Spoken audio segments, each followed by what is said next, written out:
Welcome to the Future of Surrogacy, the podcast that explores the people, the innovations, and the ideas building the next generation of surrogacy.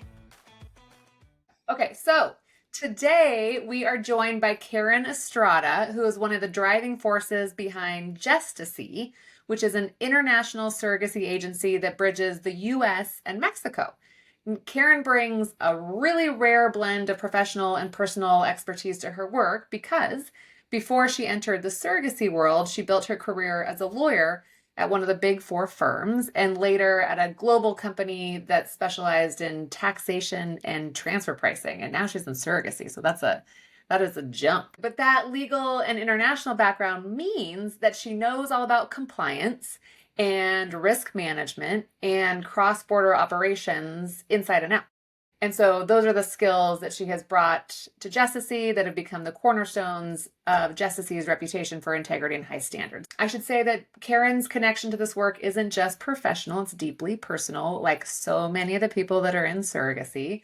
Her own journey through infertility and IVF gave her firsthand understanding of the incredibly emotional and deep logistical hurdles that all the intended parents face. And that lived experience is what allows her to guide families with not only expertise, but empathy that is so needed on these journeys. And she is just back from maternity leave. Her story is a happy one. It has a happy ending. So welcome to the Future of Surrogacy, Karen. Thank you, Erin. Nice to see you again. I am super excited. I have so many questions about an international program. So maybe we can just start there because I think there's a lot of misconceptions about international programs. So if you had to classify, just from your perspective, what is the single biggest misconception that U.S. agencies have about working internationally? I think that from what I've observed and seen, I think that, it's very easy for domestic agencies to say, oh, hey, we have this work done in the US. Let's just cut and paste and do it and do the same in other areas, for example, in Mexico. But it doesn't really work that way because you have to take into consideration a lot of things, What's the legal aspect? How do you deal with clinics, hospitals? And also the most important thing is how do you balance culture? There may be different cultures in different areas where you want to set up internationally. So, it's not just basically cut and paste, but really going deep on where you want to set up and getting to know the clinics locally, the profiles of surrogates, and all those things. I think it's just as important. And so how do you even go about doing that from a compliance standpoint? Like there's a US agency that's like, "Oh, we've always wanted to open an international program." What do you recommend there? I think first, what I would suggest is to visit the place, immerse yourself with the culture, and see if you're able to come up with a program based around the culture. You have to adapt. And the only way you can start is to have a deep understanding of what it is. So let's take, for example, Mexico. There's not a legal framework as you would say what we have in the US. So it's quite different. So, and how do you deal with that culturally? If there's no legal protection per se for surrogates and intended parents. Yeah, how do you deal with that? Because I would be petrified.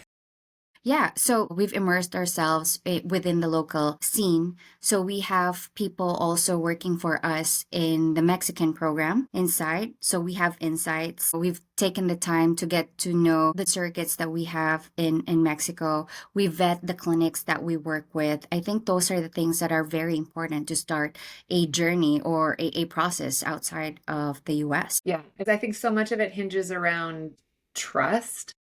And maybe I should check my own point of view here.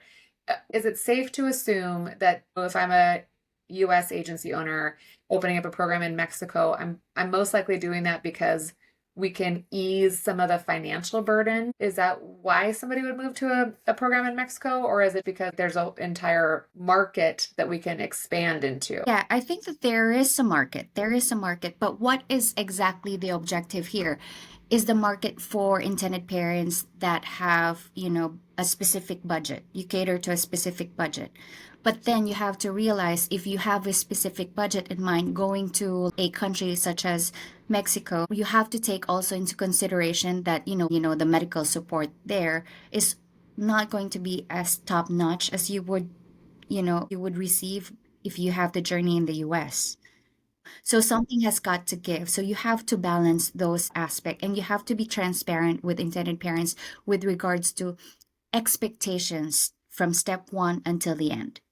This process in Mexico would be a lot cheaper at the end of the day, but there has to be something that you need to balance. I'm hearing you say there's trade-offs. Like, yes, it might be a less expensive journey, but there are trade-offs to the less expensive journey. For example, the medical care that the surrogate is going to receive isn't going to be as, the highest caliber like it is in the United States. Exactly. I see. And so how do you have those conversations with, I know this question isn't even on our schedule, so I'm going way off script really fast. No worries. But how do you orient that? I mean, you just have those very frank, direct conversations with intended parents like, hey, we know surrogacy is expensive and you can spend a little bit less and we can connect you with our matching coordinators in Mexico, but the trade-offs are XYZ. Yes. So we do sit down with them, and even before they choose a program, we sit down with them and let them know the pros and cons of each aspect. So, and then with that information, they can decide for themselves whether or not they're ready to move forward with program in Mexico or the program in the US. Well, they have to be informed of the possibilities that can happen. Set expectations from the very beginning. So there's no, I thought. And then all of a sudden because this is a humane process, no one can ever guarantee 100% what is going to happen in a process, even in the US. So setting clear expectation is one of the most important things. Yeah, and that is that tension that exists in surrogacy, is that tension between affordability but also kind of maintaining trust and transparency and managing those expectations around the IPs. Okay. So that's helpful. Let's talk about Mexico for a little bit, because it's been called both the next big destination, but it's also, people say it's too unpredictable. So what side do you fall into? I think that Mexico is a great, I think it's a great place to have a surrogacy journey. I really think so. But if you are an agency that is wanting to set up in Mexico just because, you want to cater to a special type of intended parents, then I think that you would have to do your due diligence and really what is the objective. I think that the objective that all agencies that should have is to protect the integrity of the process in Mexico so that it will survive in the long run and can probably even surpass the US if we're all contributing to making it really work. Yeah, 'cause you say that, which makes me think that, have you run into people that have been predatory in terms of their practices, that you're worried that it could ruin it for everybody? I mean, that's not new. You can hear those stories in other states in Mexico, and it has happened. So what we're protecting here is a Mexico City in general, where we have our process. Yeah. And just to be fair to the category of surrogacy, and not to pick on Mexico, it's happening in the United States with all kinds of predatory practices in every category. So we've seen it all. Okay, cool. And so how do you build surrogate trust and recruitment pipelines in Mexico? And of course, we wouldn't expect you to give away any secret sauce, but cultural attitudes towards surrogacy might be different than they are in the United States. And the reason I say that is because, like, when the Pope came out and said, like, surrogacy shouldn't be to his Catholic population, and I'm under the assumption that a lot of Mexico is Catholic. Yes, that's true. So it's quite a taboo here when a specific person would like to be a surrogate. The first initial reaction is when you have interaction with them is that they don't want their families to know. They just want this to be a secret. But you have to educate them that they shouldn't be ashamed that they're trying to help people out, or that this is a process that can help families complete one or also help them make their own dreams come true. So it's education. There's a lot of there's a hesitation, but always I think that giving information to surrogates when it comes to what the process is all about, how they are protected legally, and also with regards to doctors, clinics, and hospitals. Yeah. And so when you are working with intended parents in the United States who are choosing to work with a surrogate in Mexico, how do you ensure that intended parents and that the surrogates are feeling supported, especially when there aren't the laws to protect them? So emotionally protected, physically protected, legally protected. How do you handle that? So yeah, so I think that in those types of cases, communication is the key. Like I said from the very beginning, you have to set expectation with intended parents as to what are the, challenges that we may encounter throughout the process. So again, transparency, having communication at least for us once a week with intended parents. We're always available to have, video calls with them, and we guide them through the process and what to expect every milestones that we have throughout the process. And then are you having to for if a surrogate is Spanish speaking but the intended family is English speaking, are case managers bilingual and they're translating? Yes, so all of our coordinators are fully bilingual. So some of them speak Amazing. Spanish, some of them speak French, and some of them speak German. Incredible. Because so you're doing a lot of are you doing a lot of surrogacy in France and also in Germany? We do have clients from those countries. Yes. Oh yeah. Okay. Gotcha.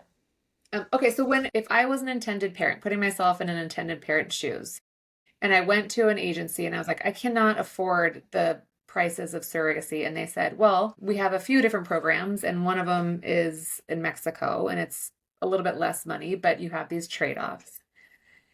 How do I know that the surrogates are being treated fairly from an ethics standpoint? And so I guess the question is, like, as an agency that's been doing it and doing it successfully, are there ethical traps that you see other agencies falling into, or ethical traps as a cautionary tale so that agencies don't fall into them? It's very difficult to say exactly because you just hear rumors and you're not Yeah. entirely sure if they are true. But more often than not, it would be the payments towards the surrogate, if they're being compensated well enough or they are receiving the compensation at a timely manner. I think those are some of the things that I've heard happening. Yeah.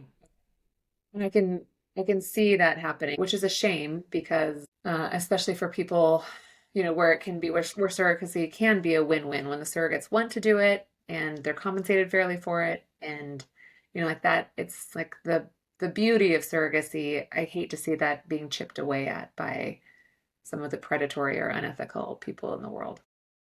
Exactly. Okay, now we had a conversation with an adoption attorney. Her name's Karen Surratt, and she is a point of view around birthright citizenship. But I'm curious, especially with your law background, where you see birthright citizenship headed, or the conversation around it headed. I think that it's too difficult to say right now in which direction we're going, but every day it's evolving. We currently right now we don't have answers ourselves. We're just waiting for real decisions to be made, and from there guide our intended parents on how they're able to go home safely with their babies. But again, when we have intended parents, we let them know that this is the political situation right now, and we're not guaranteeing that the whole journey will be filled with butterflies. There are challenges. What we can assure them is that we are going to work with them 100% to make sure that their journey is smooth and that they're able to go home with their babies at the end. Yeah, okay, that's wonderful to hear. Okay, so let's talk a little bit about technology because I'm so curious in terms of where you see technology making the biggest impact in international surrogacy, and whether that's supporting surrogates or intended parents or even supporting your own team behind the scenes. I have to imagine you're using technology for language translation at the very least. Yes, of course. So with, international programs, you do have uh, the challenge of interpretation. Although most of us are fully bilingual, there are some things that, you can't really explain clearly if you don't really know the language by heart. So AI really helps us with that. And also AI helps with making emails, giving you drafts that you can send.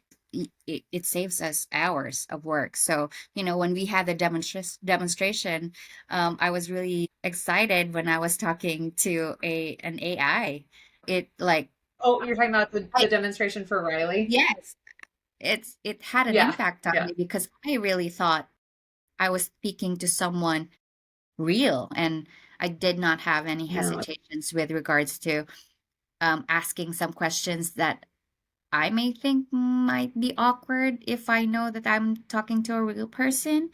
So, I think AI in surrogacy is the next best thing. I mean, you can complete a lot of tasks in so little time. Yeah, I agree. Like the world, I realize now in my own personal life how much I depend on AI. Even in my meal planning, I use AI to plan my family meals for the week and my grocery list. It's amazing. Exactly. Uh, I love it. yes, yeah, but especially when it comes to business, like some efficiency there too. But are you using, because I know there are specific companies that just will work in translation, like when it comes to contracts or anything like that.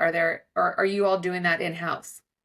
So, with Oh, regards to legal contracts, it's always, we have a department for that.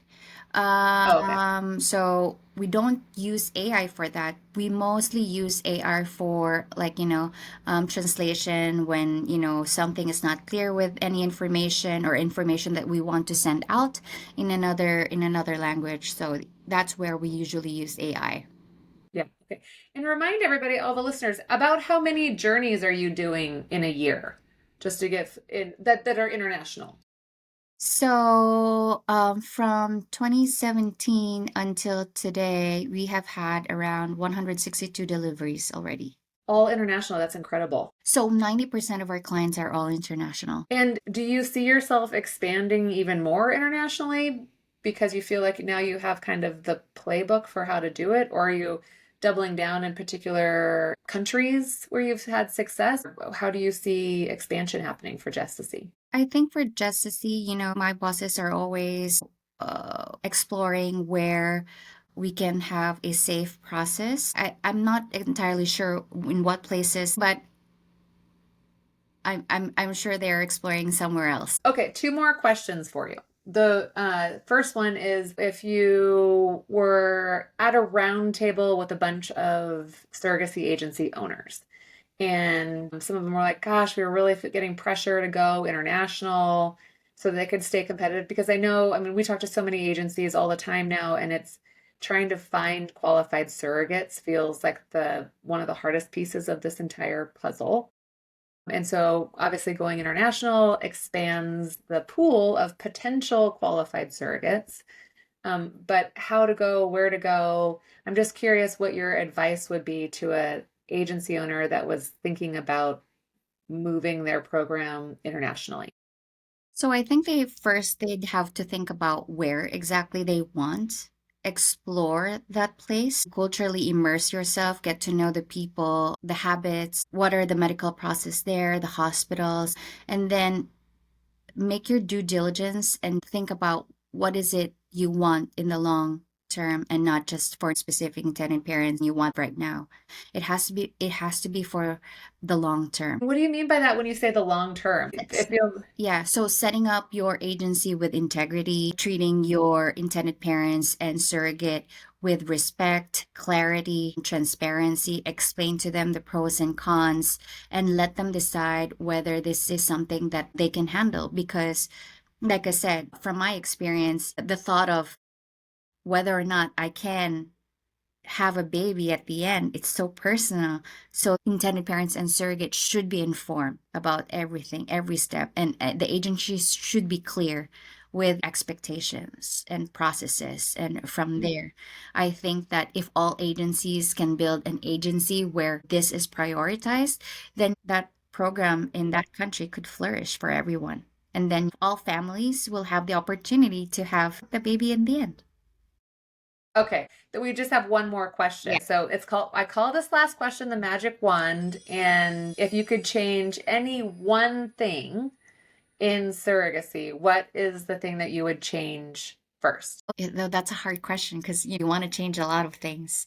But if I had Yeah. a magic wand, the first thing that I would probably change is the legal aspect of it. I just wish that there was, a legal framework for all countries that surrogacy could be legal, and for people that are unable to have children on their own would have this opportunity regardless of, their status in life. Well, first of all, I think that's a great magic wand.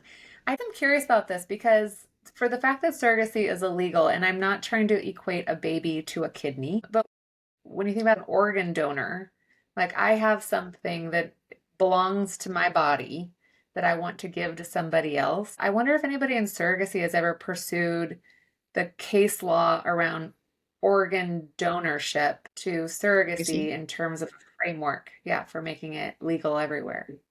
I You have a good point, and I see your point.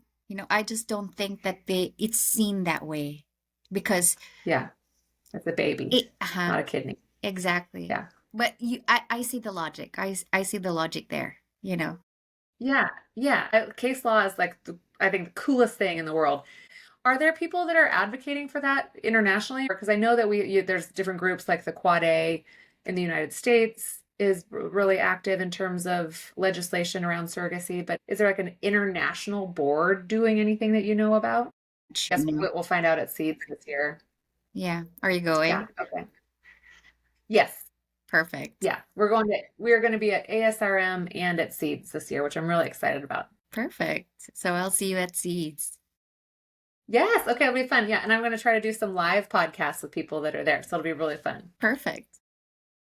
Yeah. Okay. Well, Karen, I am so grateful. Thank you for your time today and thanks for sharing your perspective. And if people are interested in starting an international program, would you be open to talking to them? Yeah, of course. For sure.